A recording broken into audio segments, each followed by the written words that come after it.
Hey gang, Gene Lyons here. If you're one of the few lucky enough to be listening to this episode on its release date, Thursday, June 27th, 2024, you should know that tonight we are doing a special recording live on Twitch, that's shatpod.com/Twitch, at 8:30 p.m., where you can watch us recording Invictus live for our good friend Chris D. That's the 2009 Morgan Freeman, Matt Damon mix of apartheid and rugby in good old South Africa. So please join us if you can. If you miss it, that's okay. It'll be up on YouTube in about 2 days and going on from there. Thanks for listening. Now here's the show. Remember when we first met John McClane? Argyle picked him up from the plane and took him down the Nakatomi Tower at the Christmas party. And the terrorists were overzealous, but it was sweet when they killed Ellis. And with a little help from Alan, John McClane kicked ass. Welcome back to Chat the Movies, the podcast where we answer the question, were the movies we loved when we were growing up really that good? Have you ever caught yourself thinking, why don't they make movies like they used to? Can you still remember spending your Friday night searching for the perfect movie rental at Blockbuster Video? Do you know what Blockbuster Video is? If you answered yes, then this is the podcast for you.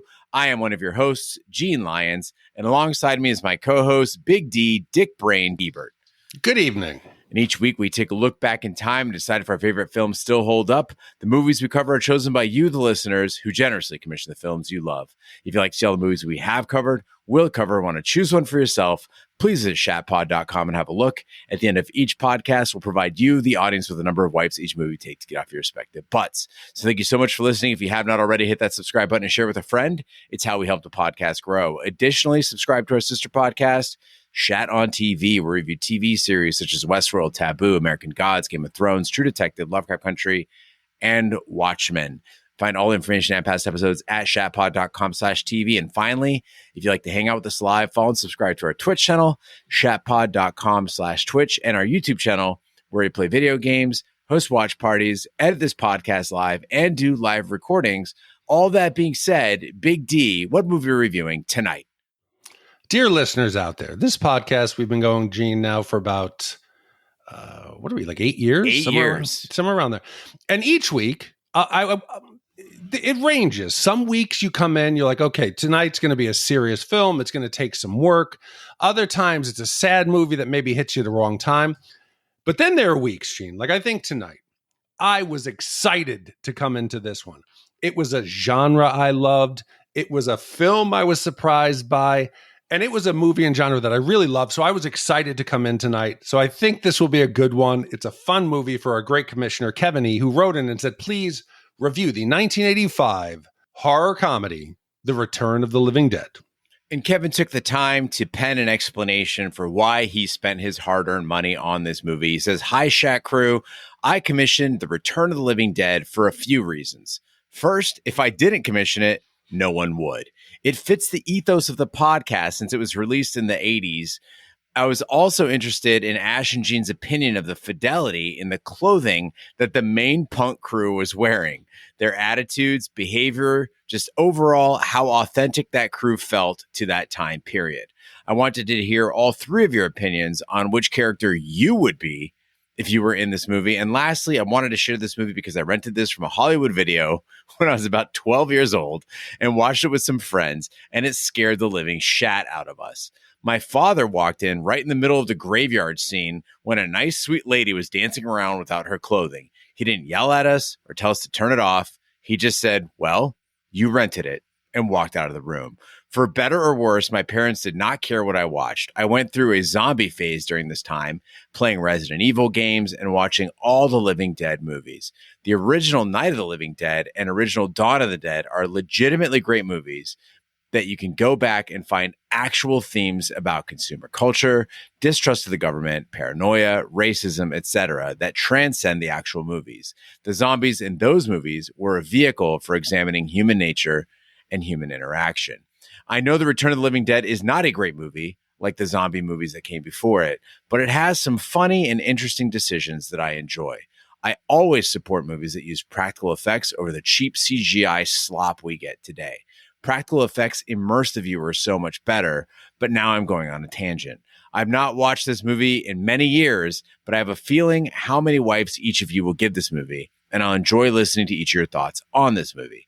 Thanks, Kevin E. So, Kevin, to answer your question right off the bat, I am 100% Spider on this podcast and in this group. Spider was the brown one, the token minority. But there's a lot that fits with Spider. One, like the women in the group are totally cool hanging out with him, but it's like not a sexual thing. He's just kind of like there.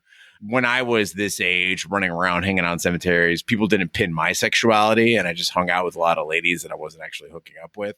I also like to shadow box a lot when I'm walking down the street, and Spider likes to do that. That's out of the punk group. But out of all the characters in this movie, I think I'm an Ernie. 100%. I would carry a weird holster backward, tear one leg off my pants, and just burn things in an incinerator. That might be a little worrisome, because I think I want to get into Ernie's backstory during the podcast, what I think we've learned about him. Okay. But as far as the let's just say the misfit crew for me, what was his name? Chuck? The guy with like the houndstooth coat? It was the guy who was wearing the two neckties, the black and the red. He had a coat on, and he'd be like, "Hey, Trash, you're hot, but I know you don't like me." Like that guy. Yeah, Chuck. That was Chuck. So yeah, I took you more as a suicide for sure. Oh, I wasn't that needy. No, suicide was a bit needy and really trying very hard to be something he wasn't. I think I was more insecure like Chuck. Well, The Return of the Living Dead is a 1985 horror comedy written and directed by Dan O'Bannon in his directorial debut. The film tells the story of how a warehouse crew, mortician, and teenage punks deal with the accidental release of a horde of unkillable, brain-hungry zombies onto an unsuspecting town. Return of the Living Dead introduced several popular concepts to the zombie genre, including zombies eating specifically brains, not just flesh, and zombies being invulnerable to a gunshot to the head. Its soundtrack features several 80s death rock and punk rock bands. The Return of the Living Dead was a critical success and performed moderately well at the box office, spawning 4 sequels. So, Big D, we always ask where you were when you saw a movie or what your memories are of a movie. What do you remember about Return of the Living Dead? I'm embarrassed. Watching this film made me take a moment to assess myself and what I've said in the past. And I have to apologize to listeners. I've always considered myself a fan of zombies. I've been like, yeah, I love zombie movies growing up. I love them now. I'd read all the Walking Dead comics. But until Kevin commissioned this and forced me to watch Return of the Living Dead, I had never seen it. How did I miss out on this movie in 85? It makes me feel like a poser. This reminds me of when you listen to like a radio station's like the best hits of the 80s, when people are like, now that's what I call the 80s. Or you go to a dance club and like, it's 80s night, right? And they play all those like typical 80s songs, but they never play like real 80s music, the alternative stuff or stuff that was really exciting and new then. That's what The Return of the Living Dead feels like to me when we talk about 80s movies. Like, this was a cool, countercultural, incredible movie that you just don't hear about. You think of Back to the Future, Weird Science. This one doesn't come up. You might be the guy who was, I love time travel movies. And you list Back to the Future and let's say... Time Cop. Yeah, Time Cops, Philadelphia Experiment. But if you said to me, I might go Time Rider. Nobody has seen Time Rider unless you like time travel movies. You have to be a fan of the big hits and also seek out the lesser known movies just because you have to. You like everything in the genre. And it turned out I did not see this. It must have been the poster, because the poster isn't screaming to me zombie terror horror. It is a zombified like cartoon version of the Misfits. And I think maybe I thought this was too much funny and not enough horror. Yeah, it looks like a Cramps album cover more than a movie poster. Doesn't look like something that would be seriously zombie and horror for the genre.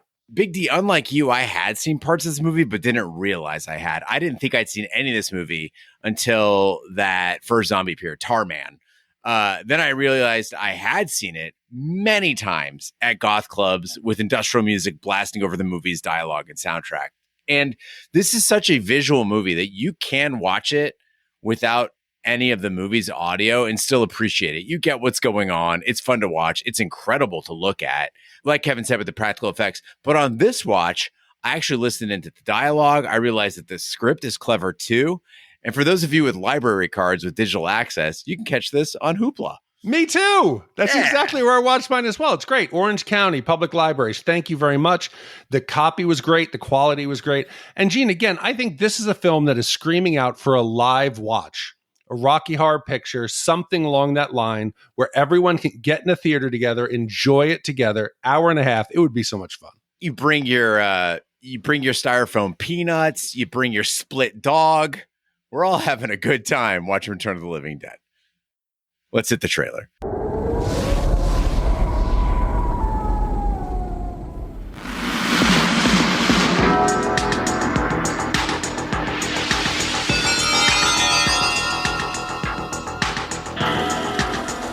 In the dark of the night, something strange is going on.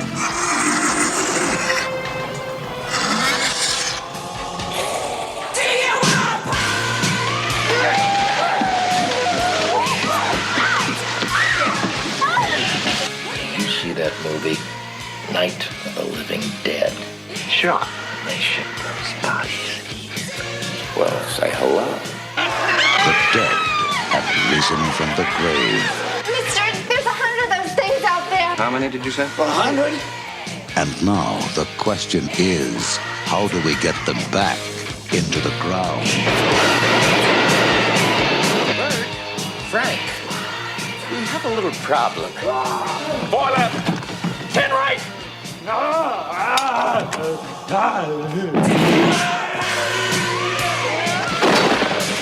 goddamn chemical is all over everything! Stupid asshole! Watch your tongue, boy, if you like this job! Like this job!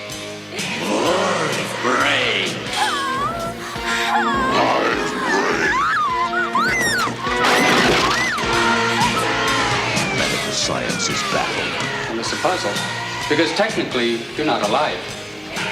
Why do you eat people? Not people. Brains. How do you kill something that's already dead? Well, how do I know, Fred? I don't know. Let me think. It's not a bad question, Bert. In that movie, they destroyed the brain to kill him. Is that what they did? The brains, right. Brains. Brain! The brain! I hit the brain! Oh! Get it off! Get it off! Get it off! Get it off! Get it off! Get it off!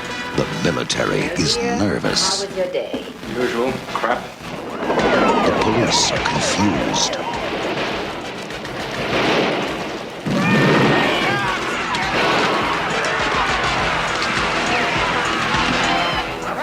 Send more cops. It worked in the movie! Well, it ain't working now, Fred. In the movie line? It's not a bad question, Bert. It's not a bad question, Bert. It's not a bad question, Bert. The return of the living dead. On July 3rd, 1984, at the Unita Medical Supply Warehouse, Foreman Frank tries to impress new employee Freddie by showing him drums of a toxic gas called trioxin. Frank accidentally unleashes the gas, which seemingly melts a cadaver inside and reanimates another cadaver stored in a meat locker. Joined by their boss, Bert, Frank and Freddie try to kill the reanimated corpse by puncturing the brain, then dismembering the body. Bert's friend Ernie incinerates the zombie at a nearby mortuary, but this inadvertently creates a toxic rainfall that reanimates the corpses in a nearby cemetery. Kevin talked about some of the decisions that Return of the Living Dead made. One that I found particularly exciting was the choice to hold the opening credits until after the zombie outbreak had been established. It was a really cool way to get me in the mood for this movie. I imagine it's sort of like being on a roller coaster and you're going up, up, up with Frank's storytelling and Freddie's goofy reactions. We're getting a tour of all the dead things in this medical supply building. And then we start getting the references back to the original zombie outbreak. And just as we reach the peak of the tension, the gas is released, boom, roll credits, and here we go. I mean, it's 9 minutes. I couldn't believe 9 minutes until the movie starts. And this series of films, the Return films, it started out as a dispute between Russo and George Romero. This goes back to the beginning of like the zombie genre. And they agreed, okay, that going forward, the Living Dead version would be called like the Dead movies, and Russo's would be the Living Dead. So this starts off right away, and we get the little nod to Romero with these are based on true events, so it kicks off, and it is fast paced. The exposition it's campy, but it's cute, and I'm liking it. These guys are talking. You're getting to know everything that's going on. Like, hey, Freddie boy, 4th of July weekend, what we going to do? I got a barbecue. Haha, don't get him pregnant, kiddo. See you at the barbecue. You got Bert and Frank. They're jokesters at work. And I'm starting to love it. I'm starting to feel good about what we're in for. And you talked on Monty Python and the Holy Grail about the creativity that comes from budget constraints. Now, Return of the Living Dead is by no means a tiny budget like Monty Python and the Holy Grail was. Okay, they'd spent $4 million making this movie. That's a lot more than Holy Grail had. But Return of the Living Dead was still inventive in its own right. You got to think about the expenses of these practical effects. You got to think about this much larger cast. You've got action scenes that don't involve people running around with coconuts. My favorite example of the way they got super creative is when the gas is released from the military drum. Okay, it gets sucked into the air vent. We saw more elaborate air vent action in Who's Harry Crumb than we did in Return of the Living Dead. And Dan O'Bannon knows that he doesn't have to show me the vents, have exposed ductwork and a camera on a lift moving around or a scale model of the warehouse. We don't need any of that. We just trace the camera along some pipes. I don't know where these pipes are. I don't know how big these pipes are. It doesn't matter. We get the idea the gas is moving through the structure. They probably did this for $5, and it's so clever. Yes, they're doing a lot of the smart moves. Keep the environment dark. Don't light it well so we can't see exactly what's going on. Keep the zombies. Some are deteriorated. Some are just normal people with mud. They don't even look like zombies. One's just a guy in a bald cap that's painted green. Yeah, some just maybe a little pale. I couldn't tell if one of the paramedics hadn't been out in the sun or he was actually dead. There's no cohesive look for the zombies. So the special effects, you talked about Tarman. Tarman is like a skull with a beautiful set of pearly white dentures. So cool. Some eyes set in, some droopy melting clothes. Boom, there's a zombie. You might have just a prosthetic head or even a naked man running around who's not zombified. As soon as he's held down naked on the floor, it's a man. They do a prosthetic head. He gets the pickaxe through it. Then it's just a dude running around with a prosthetic set of shoulders and his ass, and you can tell what it is. But for some reason it works. It doesn't seem cheap, and maybe it's because of the genre. You expect this from a horror movie of this time period. I hit the fucking brain. Meanwhile, Freddy's girlfriend Tina and his friends Spider, Trash, Chuck, Casey, Scuzz, and Suicide, that's where the $4 million went, guys, arrive at the cemetery to wait for Freddy to finish work. While Trash starts stripping and dancing on a gravestone, Tina goes to the warehouse where she encounters a reanimated cadaver from the barrel, Tarman. The rest of the group saves her in the nick of time, although Suicide is killed. The group attempts to reach Freddy through the cemetery where they are attacked by the re-emerging zombies. Trash is killed and Chuck and Casey flee back to the warehouse, but Spider, Tina, and Scuzz reach the mortuary. The three discover Frank and Freddy growing ill from their exposure to the gas and call for paramedics, who say their tests indicate the men are no longer alive. Okay, a lot going on there. Dear listeners, if you haven't seen this or haven't seen it in years, I'll break it down for you. We got Freddy. He's gotten a job at the local medical supply place. He's got a group of friends. We'll call them the Misfits. He's got a girlfriend named Tina. So we meet the whole group. There's Spider, Suicide, Chuck, Casey, Scuzz, and Trash. They all look similar, Gene, to the group in the class of Nukem High, which we will be doing in December. So I want you to remember your kindness and goodwill that you're showing tonight for this film when we get to some Traumaville schlock. Looks a lot like these guys. We got the nerd, there's a preppy girl, there's a guy with a mohawk and a long coat and the buttons, which were big in the 80s. They got the one token black friend. Hey-o. They got the tough looking guy with the black leather and change. But the one that we need to talk about is Trash. Mm-hmm. Trash is the girl in the group who's always going to get naked. And Kevin mentioned that Dad walked in on this scene. And we cannot understate it. When we meet Trash, she's in the cemetery and she's sharing her fantasies with Chuck, who's obviously just kind of into her. her legs are spread wide and the camera's looking up at her like we're performing a gynecological visit. And I'm like, ooh, this is going to go to a very, very fun place. And it was so obvious. She prepares to start talking about how she wants to die by having a group of old men surround her and eat her. She starts getting naked, and I was not prepared for this nudity, for the level of this nudity and where Trash's character goes. Holy shit. She stands up, gets completely naked. And Gene, she has, you know how the NBA, when the players are out there during warm-ups, when it's game time, they tear off their warm-up pants. She tears off her crotch. She tears off the crotch. Now she is crotchless. She still's got socks and pants. She's naked otherwise, and she starts dancing up on the stone. It's similar to when you take your car into the shop, Jiffy Lube, and they put it up on the lift. So that's the angle.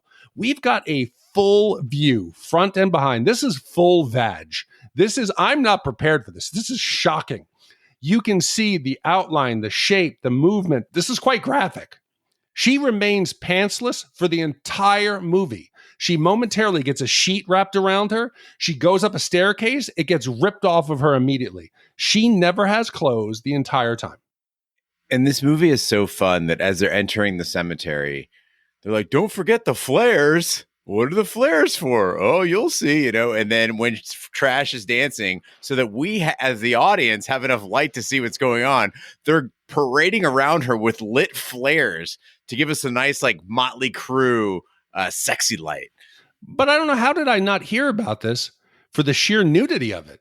This should be a legendary film to young boys in the 80s. Now, at goth clubs, it is. Trash's dance scene and subsequent nudity, that's the part of the movie that I was most familiar with, because this is on projector screens quite often, whether you're in LA, Phoenix, or New York.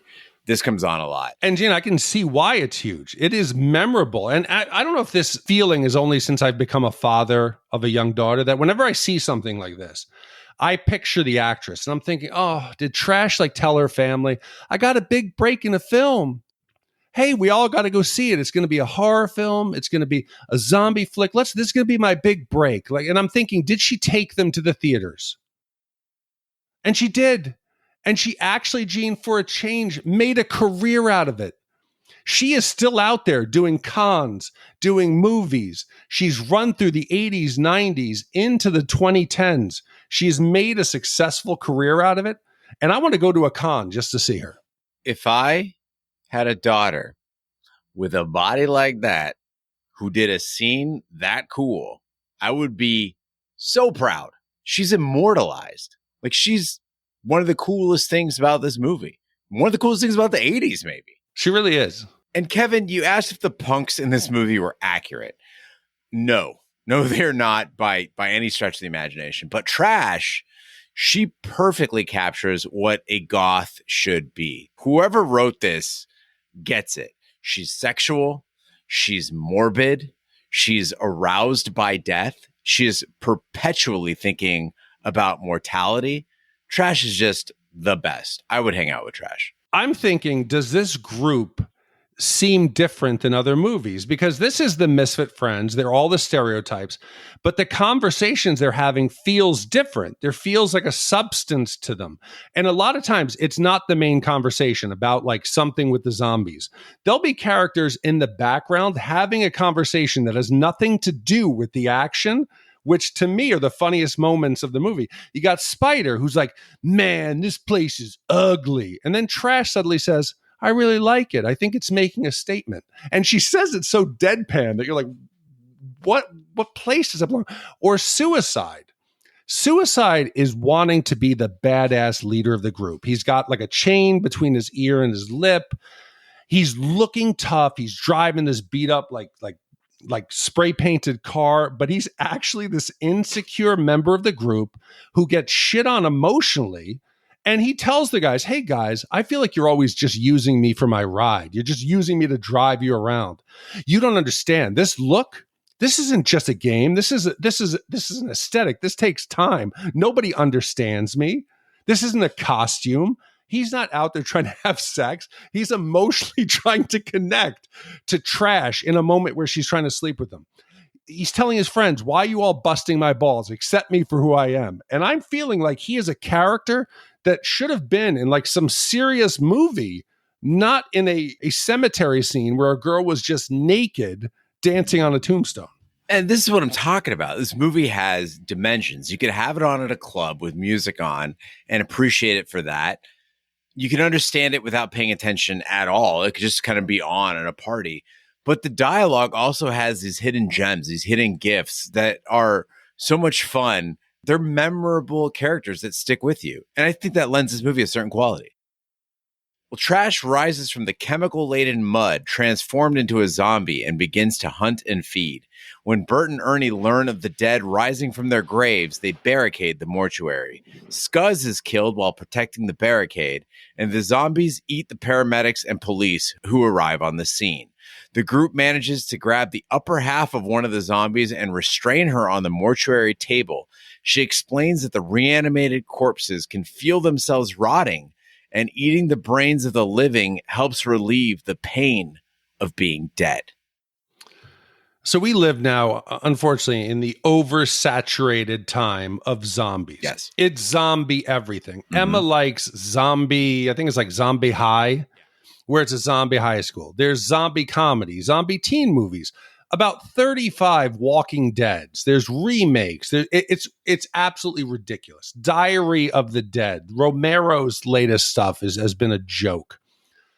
And watching this, because the big thing with The Walking Dead, they never say zombies. They say walkers because in that world, zombies don't exist in any kind of film, literature, any kind of media.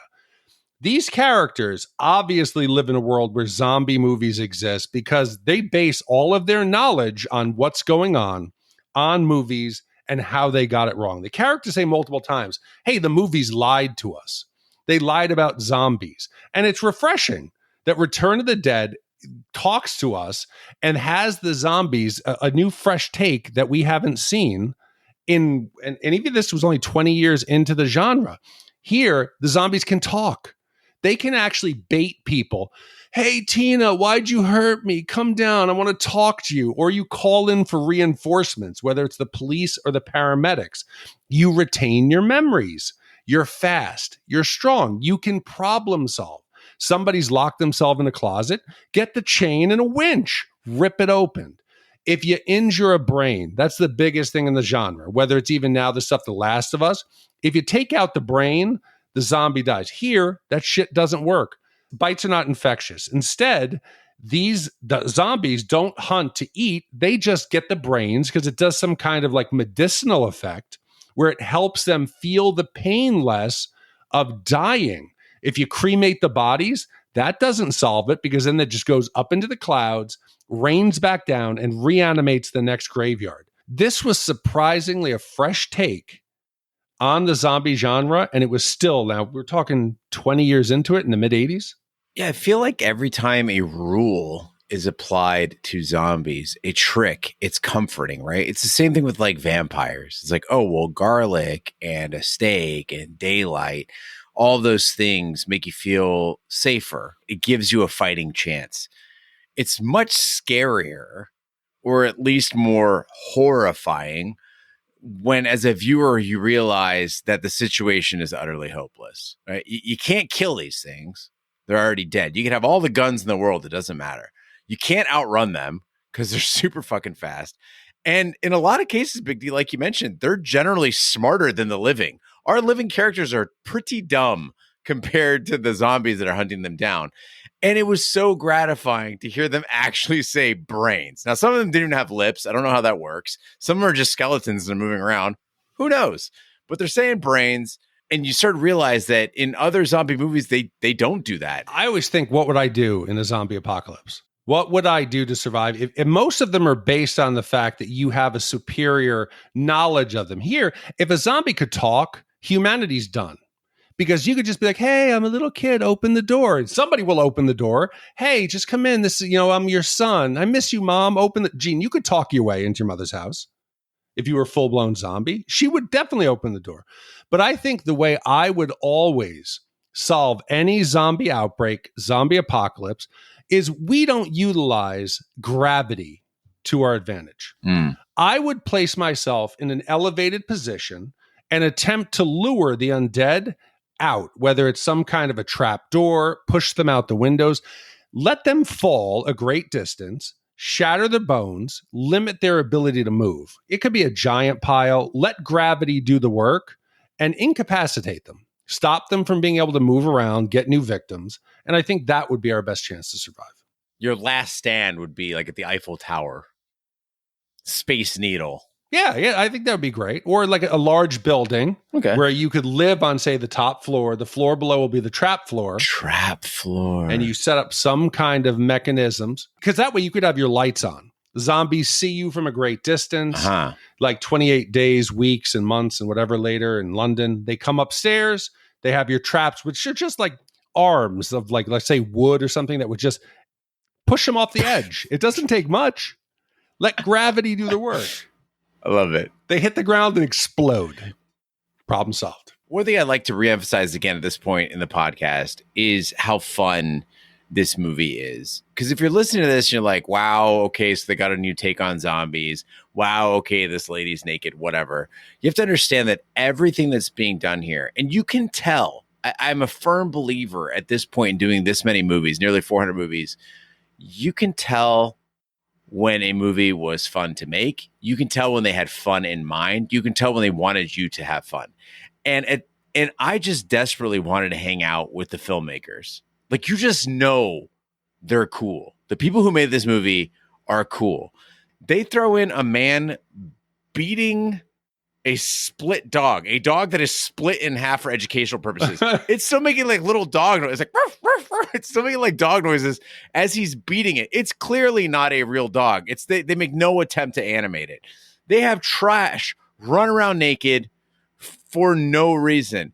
They give Freddy a jacket that just reads "fuck you" on the back. Like, that's just cool. And these guys are all about just giving the people what they want. They know you're out on a Friday night, a Saturday night, you got your popcorn, you got your soda, maybe you got some beers at the drive-in, and you just want to have a good time. Or maybe you rented this, you're 12 years old, and you just want to see a zombie movie that's fun. When the good guys grab that one half a zombie and they strap her to like the gurney and they're interrogating her, she's got a little spine and it's wiggling like a little tail, and it's fun. She has full-on boobs with nipples on them because fuck yeah, boobs. Yeah, and she's having a conversation with them.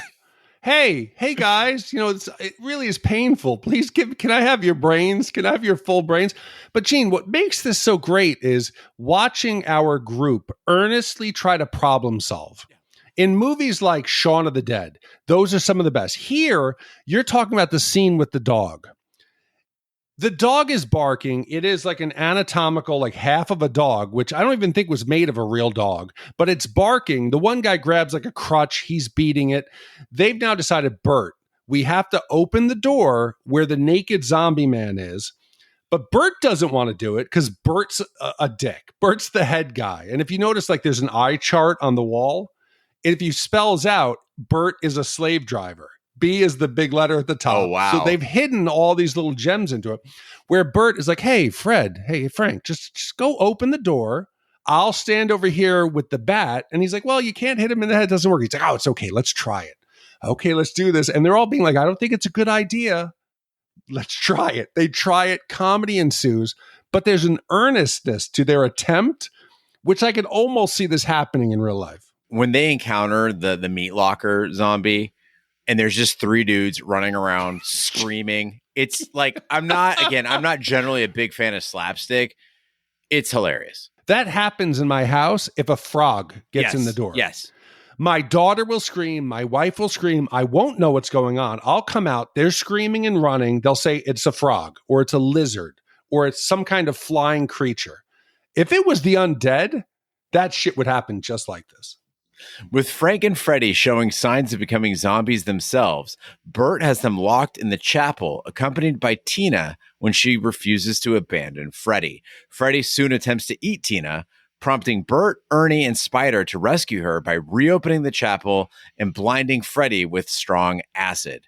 Frank manages to escape during the chaos and commit suicide by climbing into the cremator. Bert and Spider flee the mortuary in a police car, but the large number of zombie forces, now led by Trash, force Bert to leave Ernie and Tina behind. Ernie and Tina hide in the mortuary's attic, while a blinded Freddy attempts to break in.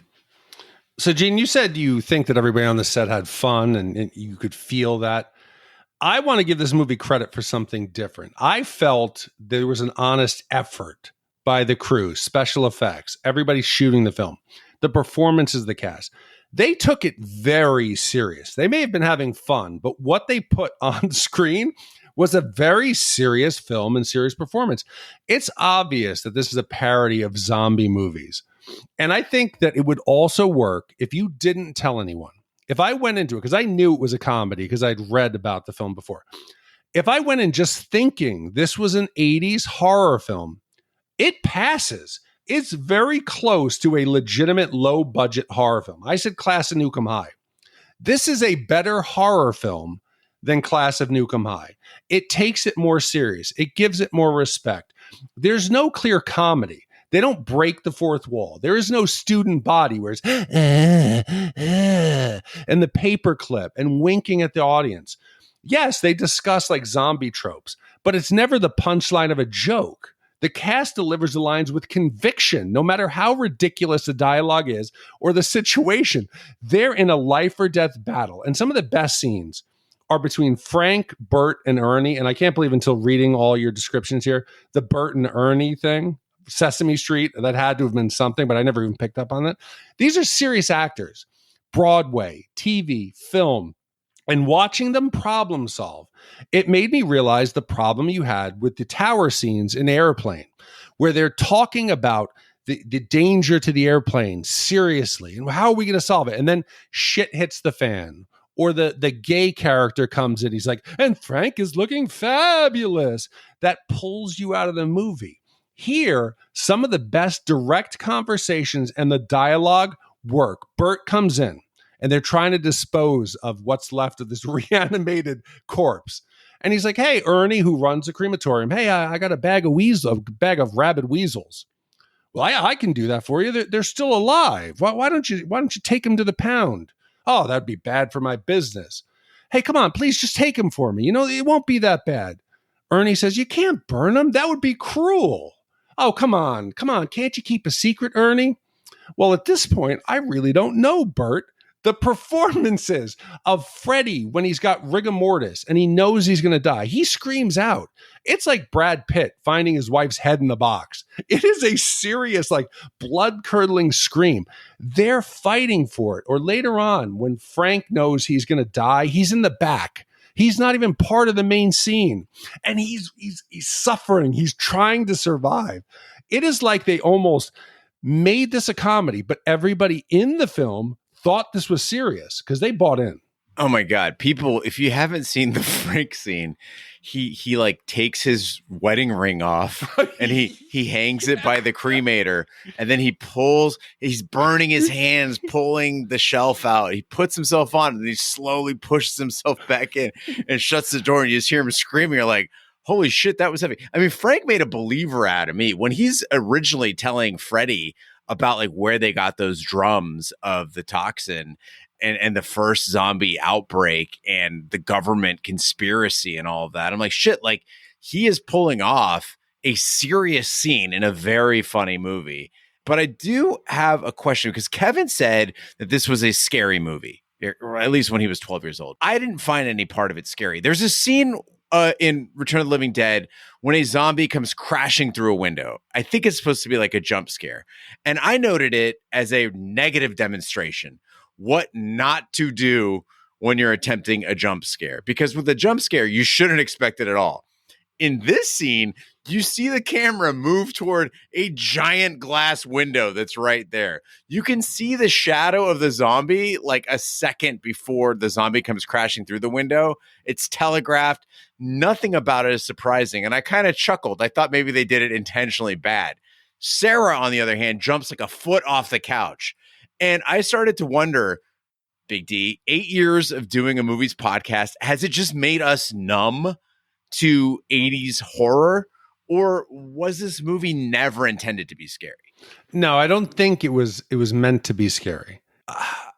I mean, there are some gross moments. Yeah, gross. Yeah. There are some moments that are disgusting, but there's nothing that like surprised me. You knew what was coming. You knew, yeah, maybe when you looked in the drum, you felt a little uncomfortable, but they never made it pay off. They would set you up for the jump scare, but it never came. I enjoyed more the subtle moments of just like wondering whether somebody was hurt when the paramedics show up. If you pay attention to these wide angle shots, the paramedic, it looked like an NFL football game. Yes. Some dude ran full across screen and lit that paramedic up. I think that paramedic has CTE. When they were driving the police car through the crowd, I swear I saw people getting like hit by the car, getting run over. They were moving pretty fast, and it didn't look like a camera trick. No, I guess when you have that low of a budget, safety goes out the window. Like half of the $4 million budget was just insurance claims. Yeah, it was in legal like payouts for injured cast members. Well, Bert and Spider find Casey and Chuck inside the warehouse. After incapacitating the basement zombie, Bert attempts to contact the police, but learns they were massacred by the zombies. He calls the number on the toxin drums and reaches Colonel Glover, who has the town destroyed by nuclear artillery on the morning of July 4th. In the wake of the nuclear strike on Louisville, Colonel Glover is heard telling his commanding officer that everything went as planned and that the results could not be more positive. As he speaks, the toxic rain falls once more, and zombies are heard screaming in their graves. So, Big D, as promised on our live stream, I'm going to sidestep the ACAB conversation. We're not having that conversation on the podcast ever again. Nice. In this movie, you got guys who accidentally unleash a zombie outbreak. They know it. They saw a corpse come to life. They tried to chop it up. It was still alive. And even then, they're still not calling emergency services. They'll call for paramedics. If they had immediately called 911, explained exactly what had happened, okay? People think they're crazy, but at least they'd come prepared. But Bert doesn't want to lose his business. Yeah. He doesn't want to go to jail. So they let the situation get out of hand. How does this relate to immigration? I'll tell you. Because immigration enforcement by local police, it's basically the same thing. Kevin, maybe this is the real world application, the political statement that this movie is making. Because if you have municipal cops checking everyone's citizenship status, which is the thing that they are considering in Arizona, by the way, people won't call the police when they see crimes being committed. They don't want to have their immigration status checked, particularly if they're brown people. And as they say in the movie, the cops want to kick our ass. No, see, the bigger problem here is capitalism. They're thinking about themselves. They're thinking about their business. They're thinking about how it will affect their bottom line. This is a very selfish and like egocentric like vision.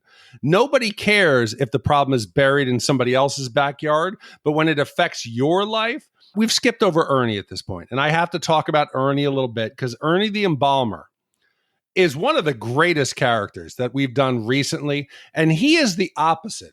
He's eccentric. He's off on his neighbors, says, hey, I got a problem. Can you help me with it? He doesn't think about himself. He's out there. He's going to help his buddy. He's going to do what he can. He's going to try to fix the problem. And it's a little weird because we get some hints. I think he might be a German, like a Nazi who's in hiding. Because if you look at his outfit, he's got like the jumpsuit, the matching like jogging pants and top. He's listening to German music. He's got the Luger. He makes some comments in German. He's got his hair colored. He's trying to change his identity, but whatever. His friend comes over and he says, hey, I got a favor to ask. He selflessly says, I will help you. I will do it. Whatever you want me to do, I'll help you do it. He gets his pants ripped. He's a little concerned. He lets it go. He is the way we should be. When your friend comes over and says, I need help disposing of a body, a rabid weasel, whatever it is, you help. Do not be Bert, the one who will bury something in your backyard and pollute the neighbor's water source. You want to be Ernie. Ernie's the one who will try to help solve the problem. I do have one question about Ernie, Big D, and I'm hoping to get your perspective on it. Okay, so Colonel Glover, at the end of this movie, he orders a nuclear strike on Louisville. And what Return of the Living Dead does is they give us like these freeze frames of where everyone is as these nuclear shells hit. We see Bert, Spider, Casey, and Chuck. They hear the shells whistling and they're like, oh, what's that? Like maybe the army's going to help us out or whatever. You see Trash and the other zombies. They're looking at the sky with their titties out. Oh, what's that? What's coming to blow us up? And then we see Ernie and Tina huddled in the attic. And Ernie's got that pistol, but he's got it pointed at her head. Yeah. Was he going to do her the mercy of blowing her brains out so that she doesn't have to experience getting eaten alive? Or was he trying to shut her the fuck up? Because she's up there screaming. Well, if you remember, in all of the chaos that's broken out, Ernie is the only character that remains unfazed. He's unflappable. He never gets upset. He's always logical, no matter what's happening. They said, hey, Ernie, get your car. And he says, I can't get my car. The clutch is shot. He's always methodical. I believe as a German Nazi in hiding, he's seen horrors. He's seen terrors. He's seen this before, which allows him to navigate this dangerous path. In the end, he tried hiding and it didn't pay off for him. So he knows the attic and the bombs are coming. It's a mercy killing. He's going to shoot Tina and himself. He's learned his lessons from 40 years of hiding, working in the mortuary. Oh, see, I thought you were going to take it the other direction, saying from all the horrors that he's witnessed from being a Nazi and in the rest of his life, that he knew that he had to kill Tina in order to shut her up so he could survive. No, I think he knew eventually you'd be found. You know, he had all these years of being successfully hidden, listening to his Walkman and his music, but it'll all catch up with you in the end. All right. Well, on that note, it's time for the Shat score for Return of the Living Dead. The Shat scores are already telling you how many wipes this movie takes to get our perspective. But 0 wipes is a perfect movie. It's sex with death. And 5 wipes is an absolute disaster of a movie. It's when a bunch of old men get around you and start biting and eating you alive. I'll go first. Return of the Living Dead, as you mentioned, Big D, Shaun of the Dead, it rivals Shaun of the Dead in the realm of zombie horror comedies. I'm a big fan of both movies at this point. The energy is infectious, no pun intended. The cool is undeniable, even all these 40 years later. And these zombies are just different from anything that we had seen prior. The film certainly has flaws, like the weird, like slow motion pans they were doing over the cemetery. That looked pretty bad. It's kind of circular action, run from the building to the cemetery to the building to the cemetery. But it's terrific fun. I would watch this movie over and over again, given the chance. It's 1.5 wipes for me. I have to agree with you.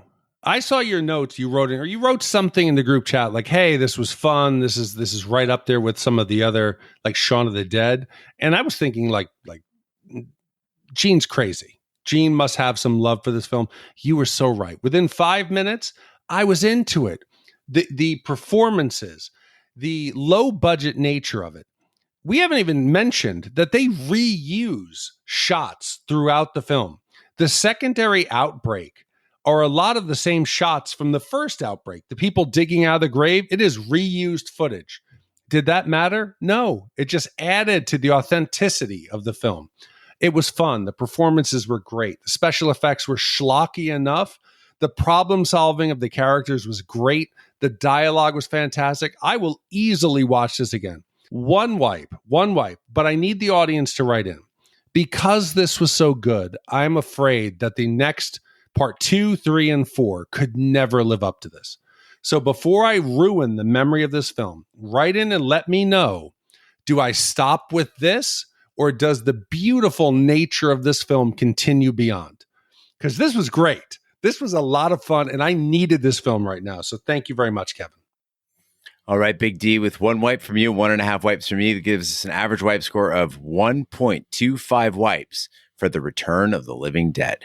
Gene, with a score of 1.25 wipes, that now ranks this very, very high up on our list in the 89 spot.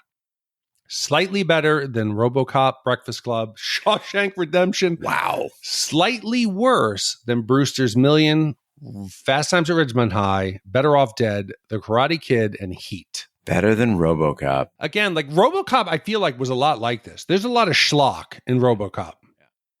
There's a lot of things. You think about where Peter Sellers is killed and he's rolling around that he's shot, or at the end, the very like horror, like special effects like this, where the guy is melting in the toxic waste. They're very similar. I feel okay with it. Clarence Boddicker is bugging me. I remember us in Detroit, and I'd be like, what did I say? Dead or alive, you're coming with me. Dead or alive, yes. I was walking around the streets of Detroit at 3 a.m, being like, dead or alive, punk, you're coming with me. And everyone appreciated it. That's the best part. Nobody appreciated it. All right, Kevin. Well, thank you so much for commissioning this film. We have a few emails that I'd like to get to before we close out today. The first one comes from Kasha, who wrote in about Cool Runnings. She says, hello, all. Any chance Cool Runnings is on your radar? I searched and I don't believe it's been done yet. Crazy, right? A 90s classic for sure. Thanks, Kasha. John Candy, Olympics. It should be. I'd be in on it. There is so much to be explored, like The Return of the Living Dead, like Cool Runnings, that we just have not touched from the 80s and 90s. And it's up to you, the listeners, to make these suggestions, to make these commissions, make sure they get done. Again, I haven't seen Cool Runnings. Ever? Never. Holy shit. Never. It's fantastic. Really? Yeah. Man, make it happen. So for me, it's less important whether it's 70s, 80s, or 90s, or it's somewhere, or 2000s. If it's in that time frame where it's a gem like this, man, if this was made in the 2000s, it should be seen. So Cool Runnings, please make it happen. All right, Kasha, get in touch with Big D. You can write us, host at shatpod.com to get in touch. Next one comes from Mike A. He's writing in about Action Jackson. He says, hey guys, this is Mike A. I'm from New York, and I just want to let you guys know I'm a huge fan of Shat the Movies.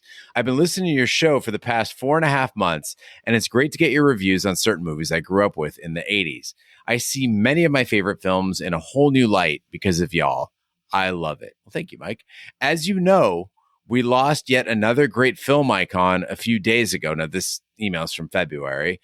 Carl Weathers. As a tribute to him, I'd like to commission the late 80s action classic, Action Jackson. I'd love to hear your take on it. Sincerely, Mike A. Oh, 100%. Carl Weathers? Anything with him. I think he's great. It's like a black James Bond. I remember seeing Action Jackson. I think I was like 8 or 9 years old or something like that. Yeah, but it was kind of like that dressed up clip. Carl Weathers, you've got him in a movie, he's got to show off the muscles, right? Mm-hmm. And he's like a James Bond, but ripped. I mean, this is prime Carl Weathers. I'd be down. For sure. 100%. I think the bad guy in it is Coach. Yes, it is Coach. Craig T. Nelson, whatever. Yes, that's exactly who it is. Is it really? Yes, good memory. Fuck. Yeah, Coach T. Wilson. Yeah, very good. Excellent. Yeah. Yeah, so it's one of those stories where I think like Action Jackson, where he was a cop and he arrests him, gets demoted. And then Coach is like, he's the bad guy. It's another Detroit detective movie. But yeah, I think it's great. It's 80s. It's right up there. Perfect. Yeah, all the 80s cops were Detroit. Or LA. That's like the two, or Miami, I guess. Or a New York detective. But there was only one of them. McClane was the one New York cop. The rest of them were either Detroit or LA. You're correct. Well, thank you, Mike, for your email. Next up, we have one from Mark B, who wants to take us to the 70s. He says, hi, Shat Crew. Further to my recent commission of 8mm, I'd be interested to know whether you'd be up for reviewing the 1977 Sam Peckinpah masterpiece, Cross of Iron. I know you mainly review 80s, 90s, and 2000s, but this film is incredible. And I think Gene and Big D will love it if they haven't seen it before. It's one of the rare World War II films that sees things from a German point of view and how most of them hated the Nazis as much as the Allies did. Let me know. I'll do the necessary paperwork. Much love, Mark B. So maybe we get to see Ernie back when he was fighting the Nazis in World War II Germany. You see, this is how I get us in trouble, right? Because like right now, I'm thinking this could be a great change of pace. This could be something different. Then when this comes up, it gets thrown into a string of movies that nobody's heard of. And then we'll get the email like, hey, when you guys going to do something popular? Hey, why do you keep doing these like obscure films? Because at the time, like right now, I'm about like 2 caipirinhas in. I've had a couple drinks and I'm thinking, Iron Cross, like a Nazi crawling his way, like looks like through a salt flat, blood. What could go wrong? A lot could go wrong. And that will come back and bite us in the ass in about a year. Also, Sam Peckinpah movies have a tendency to be very, very dark. So it definitely, I don't know, it could be jarring. But again, I do enjoy Sam Peckinpah. I have not seen Cross of Iron. I'd be interested. For sure. Gene, what's your thoughts on the 10 German bombers chant? I don't know that one. You haven't? It's come up now recently. No. There are 10 German bombers in the air. There are 10 German bombers in the air. There are 10 German bombers. There are 10 German bombers. There are 10 German bombers in the air. Then the RAF from England shot them down. Then the RAF from England shot them down. Okay. And counted them backwards. Sure. They've been singing that now in the European Championship. And I'm okay with that. that's what I think, too. I agree. There was a war. Yeah. The Germans dropped some bombs. And the RAF? Only if it's fair play, though, at the same time, though, if they like did something about like shooting down American aircraft during daylight raids over Dresden, we got to be cool with it, too. Yeah. Well, they actually were singing it in Dresden, I believe, recently. Oh, Jesus Christ. Okay, yeah. Oh, wow. Maybe, I don't know. You got to love soccer. Yeah, we'll cut that one out in post. Well, next up, we have one from Montreal Josh, representing a country that everyone loves. He says, hi, guys, just dropping a line from up in Montreal. I'm a big fan. I've been listening for a few years now. I've always been thinking of writing you guys. I finally decided to do it. I decided to write tonight because I just listened to your review of Gattaca. You guys pretty much nailed it. But at the end of the podcast, Ash lost her shit trying to read the synopsis of The Legend of Billy King, and it made me want to finally write in. I hurt my side laughing alongside Ash. Ash, that was a serious left turn on the synopsis, and don't let the haters get you down about talking about hot male actors. You keep being you. I'm contemplating doing an official submission, but I'm having trouble deciding which one to submit. For the time being, I just wanted to thank you guys for your great work and also want to suggest the following to you and your followers. These are some forgotten gems, I think. 1. Talk Radio. 2. The Manhattan Project. 3. Cousins. 4. Firstborn. 5. Top Secret. 6. Empire of the Sun. That one is coming. 7. The Entity. 8. Mississippi Burning. 9. Shoot to Kill. And 10. April Fool's Day. And that one comes from Josh in Montreal. So if I'm correct, Top Secret was like a Hot Shots. It was like a kind of like a comedy. Manhattan Project, I really liked. I think it was John Lithgow. It was his like stepson or somebody who's into science, and he develops for his science project a nuclear bomb. Oh. He goes into like, I think they're out west. His stepfather works in like some refinement, like for some nuclear material. He steals some with a radio controlled RC truck, makes a bomb, goes to enter it in the science fair. He's then on the run from the feds. It finishes up, spoiler alert, where he puts the bomb together in the facility. And what will happen? That was a great like teen film. I don't recall seeing any of these films. I know Mississippi Burning I've always wanted to see, but never got around to watching it. I've also never seen Cousins, but it just reminded me, have we done Twins? No, I've never seen it either. I've never seen it. Oh, Twins it's not good, but also like you got DeVito and Schwarzenegger in a movie together. That's great. It's like Don't Throw Mama from the Train. Isn't there one where Schwarzenegger gets pregnant? Yeah, Junior. Okay, that's different. Yeah, it's a different movie. Okay. I'm open to any Schwarzenegger, any DeVito. Yeah. Any nuclear weapon science fair entry. And time travel, of course. And time travel, yes. And now zombies. Yeah. Montreal, Josh, thank you so much for writing in. Great list, and we appreciate your kind words on Gattaca. Next up, we have one from Dimitar, also writing in about Gattaca. Dimitar says, hi all, my name is Dimitar, a devoted aficionado of your amazing podcast, hailing from the enchanting land of Bulgaria. Your recent episode on Gattaca transported me back to a time when the world was simpler. Picture this, a 7-year-old me, wide-eyed and perched on the edge of his velvet cinema seat in 1997. I'm guessing they have velvet seats in Bulgaria. The silver screen flickered to life, and there it was, the mesmerizing world of Gattaca.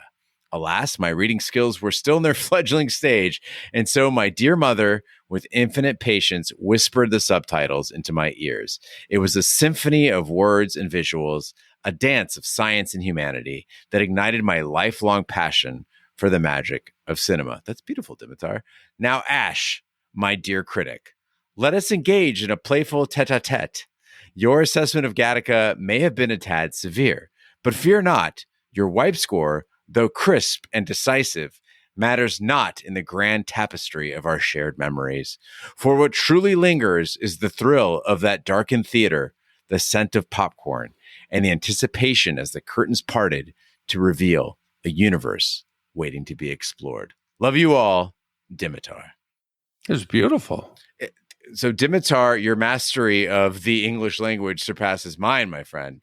As another English as a second language person, I salute you. It was beautiful. Set the tone. I could see it. I was there. I was transported. Well, thank you, Dimitar, for listening. Thank you for writing in, and keep those emails coming. Love to hear about your experiences.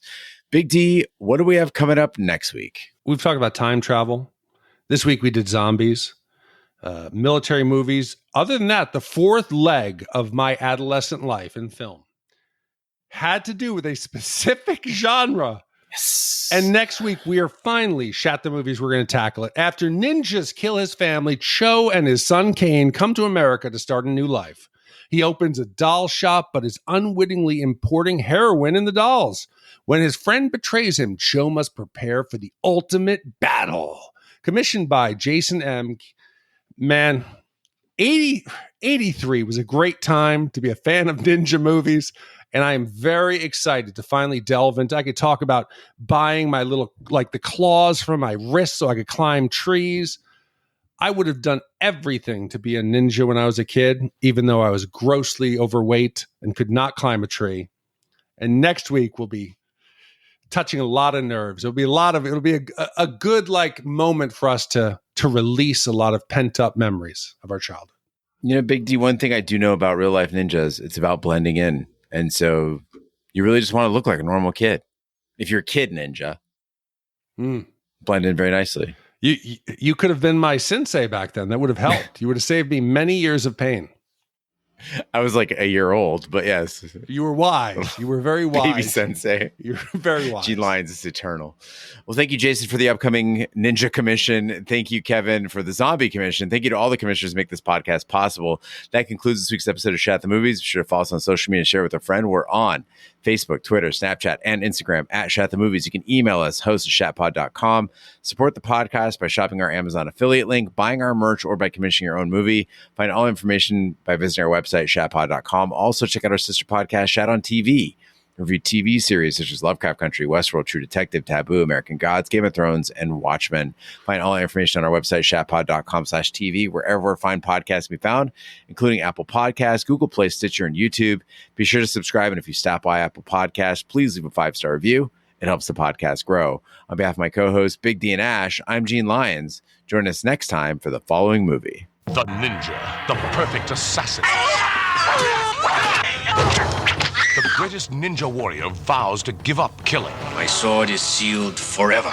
But a ninja cannot escape his destiny. It will follow him from the gardens of Japan to the streets of America. Get those people out of here. The heroin spilled out. Damn it! He's caught in a drug war between the American mafia and the Japanese Yakuza. Are you trying to tell me there's ninjas running around there killing people in the 20th century?